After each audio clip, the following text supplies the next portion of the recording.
higher oxidation states are stabilized by oxygen and fluorine. And you can see why oxygen, fluorine, they have the highest electronegativity, and they're like really small atoms that, can easily form bonds with these p block elements. Another thing, the smaller elements like 3D specifically also forms stable halides.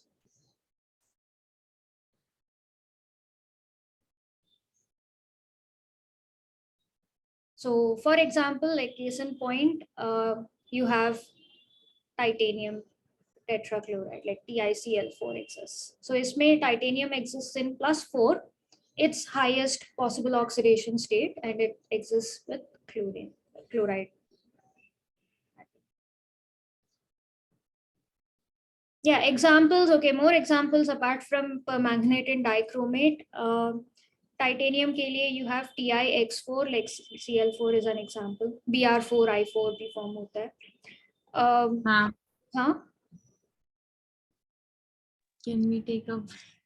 It's we're going to be ending in like half an hour. Okay. CrF6 exists. All of these are there.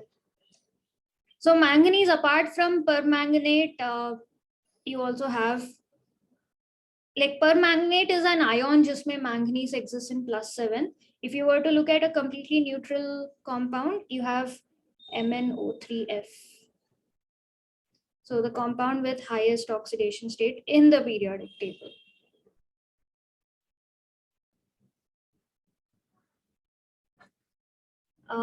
What else do we have? Yeah. Will they ask us the oxidation state of a particular element? Or just calculating from compound? Because that is easy, but like. I mean, no, not from this chapter. Like coordination compounds may you'll need to figure out the oxidation state, but D block me they won't ask. They'll ask you things related to it. Like they might ask you what is the highest, like what compound shows highest oxidation state of titanium. That would be +4. We don't have to remember that table, right? That you just showed. Like only the trends. Trends, yeah, but it's good to know. Like remember the common oxidation states at least. But like, what's the use? Like, why would they ask it? So again, like questions related to oxidation states, which are the highest oxidation states shown by D block elements, or which metals show the highest oxidation states? Then you should know like manganese is highest, followed by chromium. Some example compounds may be asked, or another thing is like how are they stabilized, and why specifically oxygen and fluorine? Things like that. Give reason questions as so we'll talk about halides first, and then we'll talk about oxides, how they stabilize oxidation states. So in the case of halides, so F can stabilize because, so apart from like small size electronegativity is like common to both, but in the case of F specifically, fluoride compounds usually show an extremely high lattice energy. Like in the case of COF3. Another reason is high bond enthalpy.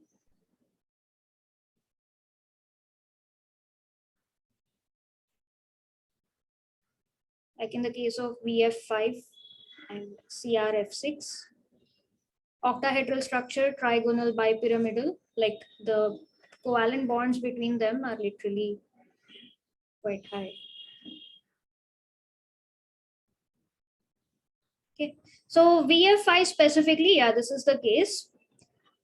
Other like vanadium compounds,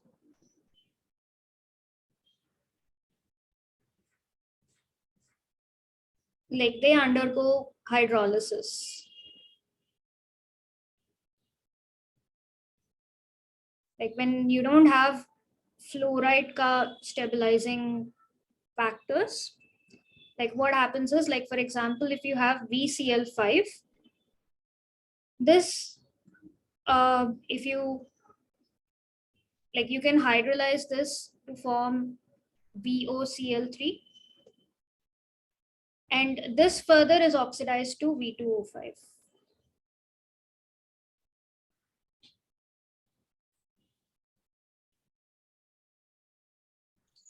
Uh, After fluorine, you have written reasons. So what are they the reasons for?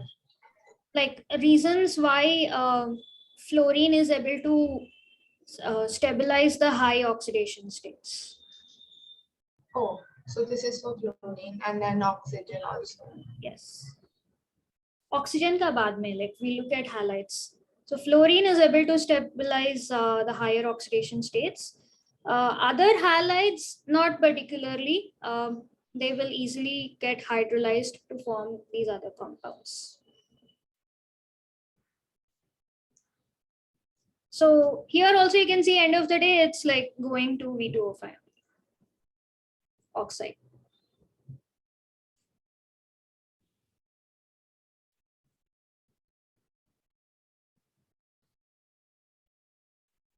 Yeah, and oxidation states may have specific cases like copper, like as I'd mentioned, CO2 plus is less common, or sorry, CO2 plus is more common. Cu plus is not very stable because enthalpy of hydration.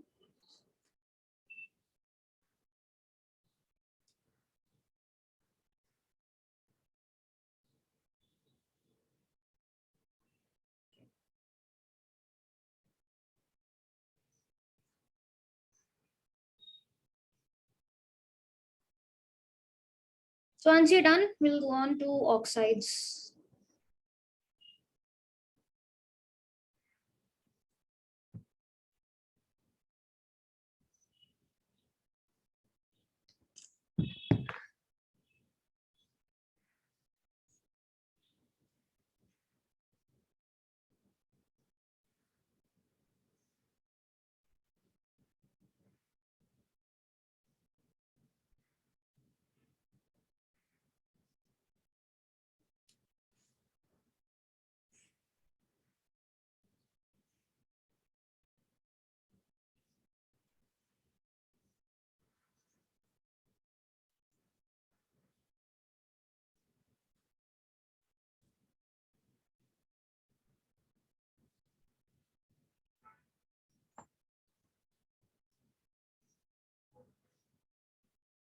It all comes down to like electrons on the end of the day.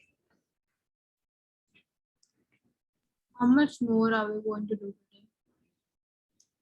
Not much, like rest of it is iske baad things you're familiar with, like other properties we need to discuss are just magnetic property, colored ion complex compounds. तो कल कर लिया, it's the exact same thing. D transitions, complementary, like the wavelength it absorbs, and then the other wavelength is what the, like what it presents as the color of the compound. Catalytic property हो गया, alloys and interstitial is like a small thing. Apart from that, you have like potassium permanganate dichromate, but usme bhi you just have preparation properties and chemical reactions, which are set of reactions. Like it'll be, just me reading it out from something and then telling you guys ki ye hota hai. So I'd rather you guys go through it, make your own notes so that at least you'll go through it, and if you're writing it, you'll pay more attention to it. ये सब आज कर रहा है. All this you do today only. No, that's what I'm telling you guys. I will skip the preparation properties, this thing, because it's just purely information. The main, like the meat of the chapter, I've done, like the things that you have to know about electronic configurations, how they interact and all that we are done with. Rest of it is just information. So go through it.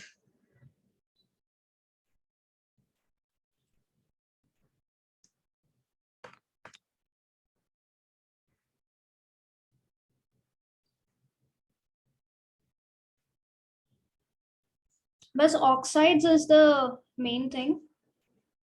That's what we look at.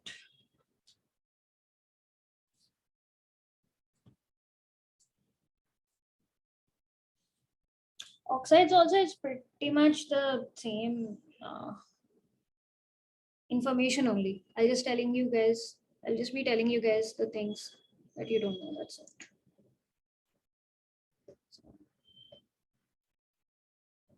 Ma'am, Hmm? did you consider what I said last time about 3-hour classes? I didn't have a chance to think about it, Kaveri. Just give me some time. Okay.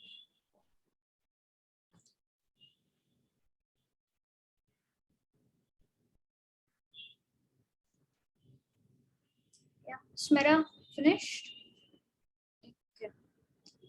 So, abhi fluorides and general halides we discussed. Abhi oxides. So, oxides with respect to oxidation state, uh, oxygen is better at stabilizing the higher oxidation states than fluorine. And the reason for this is it can form multiple bonds. Fluorine is capable of forming, Better than fluorine at what? stabilizing higher oxidation states.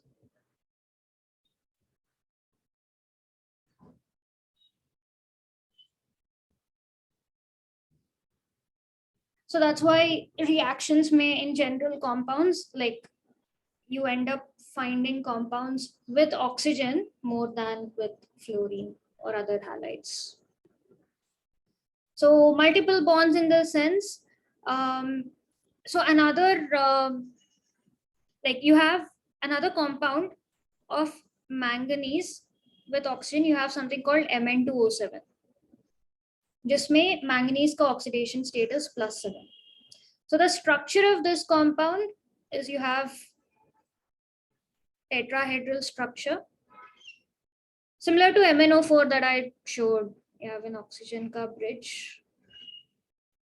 So other bonds are, you have the pi bonds also with it. Do you guys remember last time there was something called p pi d pi bonding that was there in D D block elements? I was not there in like S block, P block.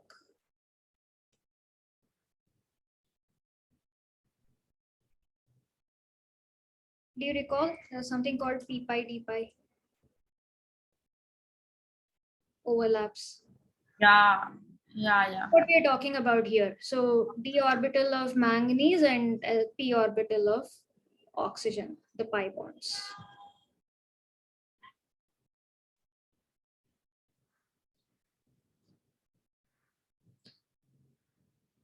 So because you have multiple bonds, oxygen is able to stabilize this a lot better. Like double bonds are stronger than single bonds.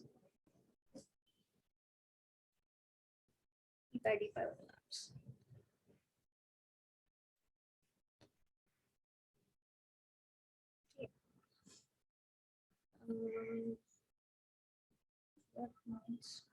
Yeah, oxygen highest oxide for iron is Fe2O3.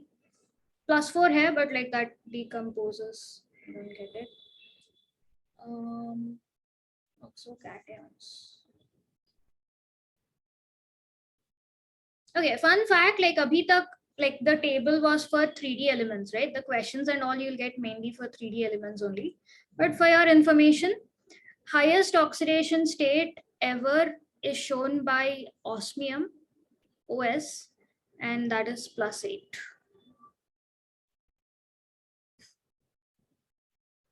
So it has 8 electrons that get into bonding.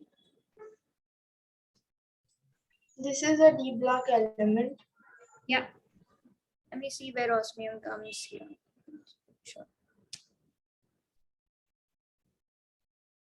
Oh yeah, it's like the same group as iron. Sure. Yes. Yeah. Here is osmium.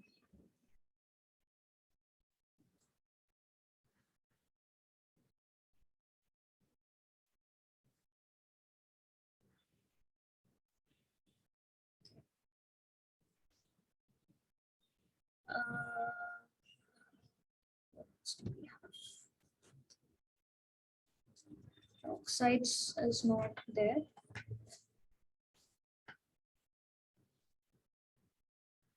Okay. Magnetic properties. Magnetic properties, something you're already familiar with.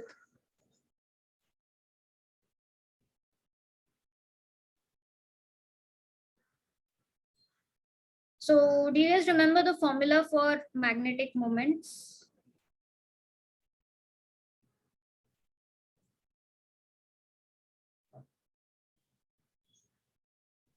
Root over of n into n plus 1.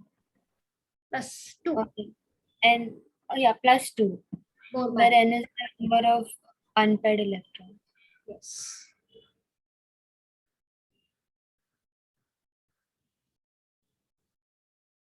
Okay. This is quite What is important to know. Huh? What is BM? Bohr magnetons. That's the unit for magnetic moment. Full form.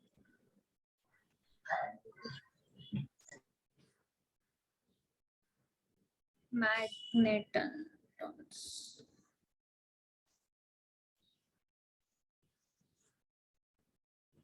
Okay.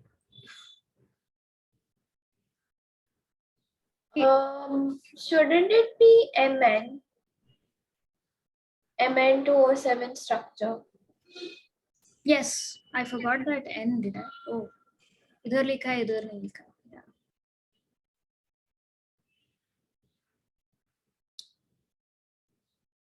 Yeah, Mn2 है ना, 2 atoms of manganese and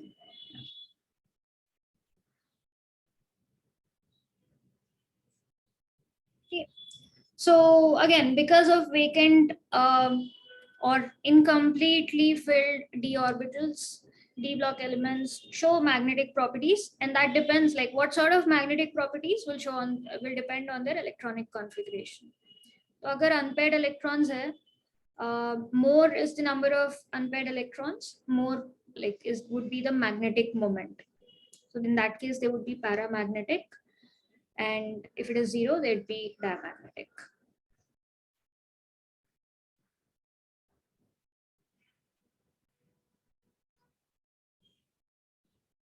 What is after highest?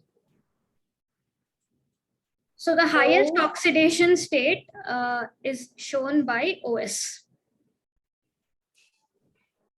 Oh. Huh. What is OS? Osmium. Osmium. That's an element. That's, yeah.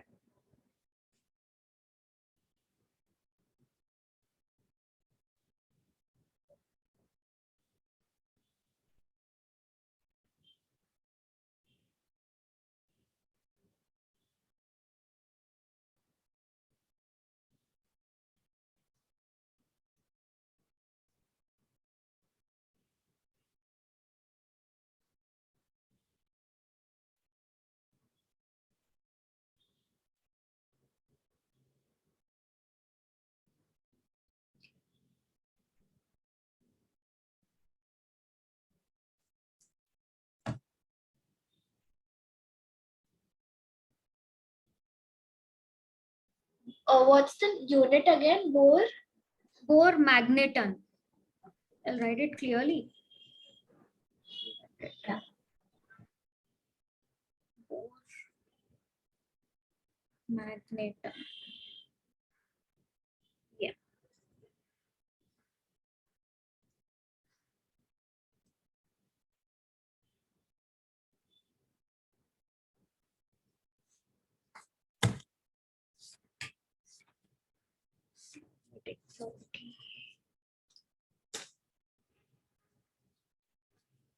I'll discuss a little more about magnetic property, guys.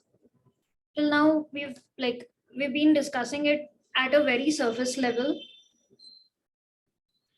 So we'll go a little deeper into it. So you have paramagnetism. How much more deep do we have to go? Just like one, 2 steps, that's it. Just clear up some misconceptions in terms of terminology.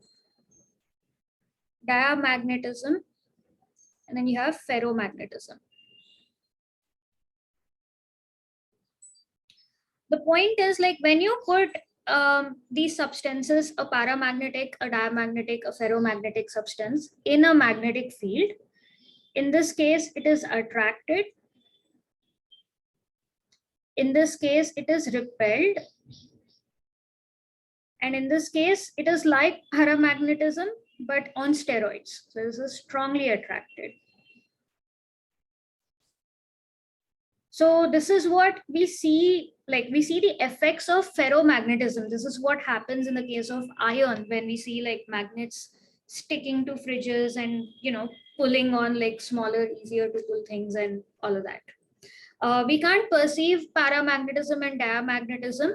It is something that you can measure only with like really sensitive laboratory instruments. So you don't see things flying away from a magnetic field because it's a very, very weak thing. So when we say no effect, like there's repulsion effect, the magnetic moment is 0. That n into n plus 1 that you calculate. And in this case, there is a magnetic moment, which is why the attraction happens. Ma'am, can you go back to the previous slide also?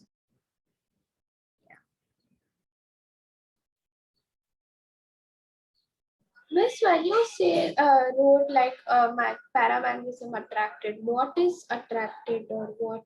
As in?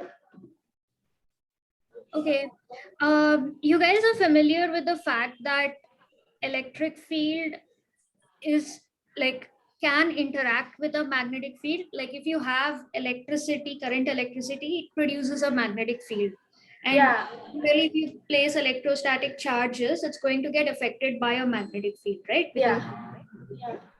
so paramagnetism, diamagnetism, like, so everything on Earth is affected by magnetic field because it contains electrons, which are negative charges, which are electric charges end of the day, which means they have their tiny little electric fields associated with them, which in turn interacts with the existing magnetic field if you're producing it.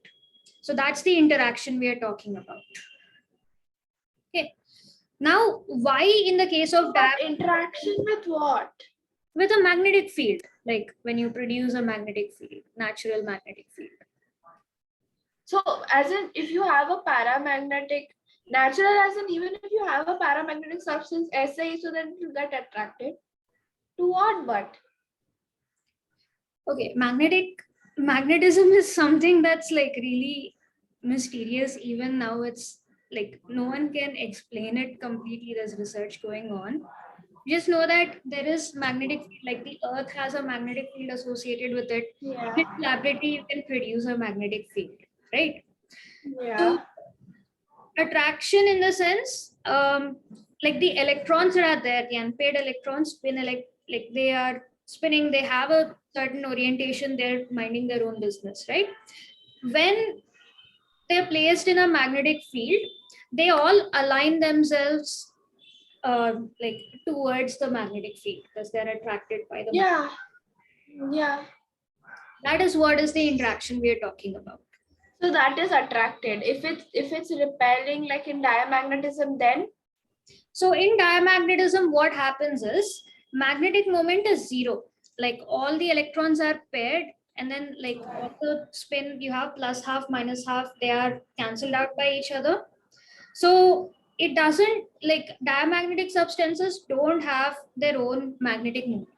So when you place it in a magnetic field, the electrostatic charges that are there in that, so there's a magnetic field which is induced by the existing magnetic field. And because it's like an induced magnetic field, it has to be equal and opposite because overall it has to be 0. So that is the reason we call it like it's being repelled because it's opposite to the existing magnetic field. So that's what we are calling as repulsion. so they'll get aligned in direction opposite to the field. Yeah. And strongly attracted and attracted, how would you No. So that's in terms of their magnitude. So as I told you, paramagnetism, diamagnetism, you can't just figure it out by looking at a particular metal or a non-metal or a substance. These are Yeah. measured fully with laboratory instruments. There's no other way about it. Ferromagnetism is like paramagnetism on steroids. Strongly attracted is what you see is what happens when you put an iron substance near a magnet. There is a strong attraction, which is why it's sticking to the fridge or sticking to Yeah. pulling things to it. Yeah. Okay. Magnetic properties के बाद we have colored ions. Why are D block like compounds colored?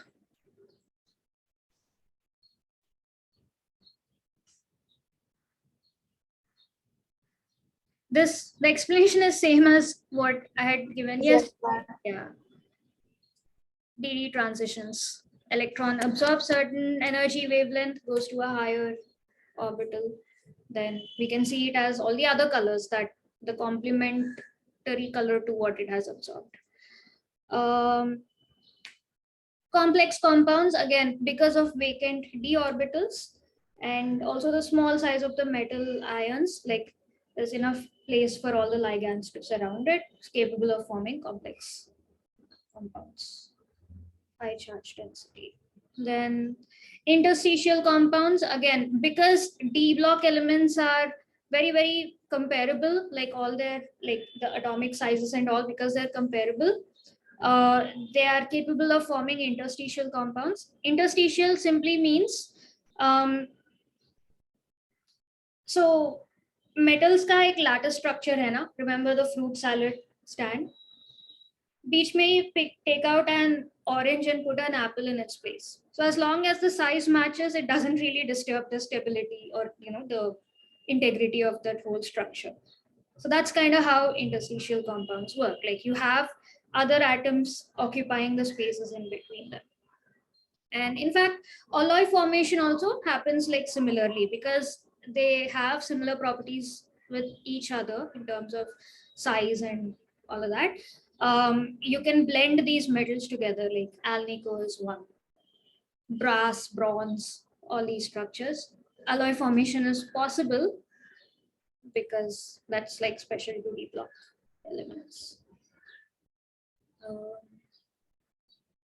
Yeah, so apart from this, we have preparation properties, uses of dichromate and permanganate. That would be me literally reading out the things. So I'll just show you what is there here. Yeah, potassium dichromate formation here. There, like it's formed from chromite ore, which is found in nature. So you make it react with carbonate in presence of oxygen. Then you treat this chromate in acidic nature to get that orange color dichromate. So these reactions you have to like memorize them, note them down. Like it's a process, that's what we follow. So there's no logic or deduction behind it. Then structure, we've seen that already. Physical properties किस साथ react करता है. It's an oxidizing agent. Yeah, so most of the things are going to be related to C, going to +3, most of the reactions. Same with permanganate, you just have to learn these equations, preparation, properties, chemical properties to uses.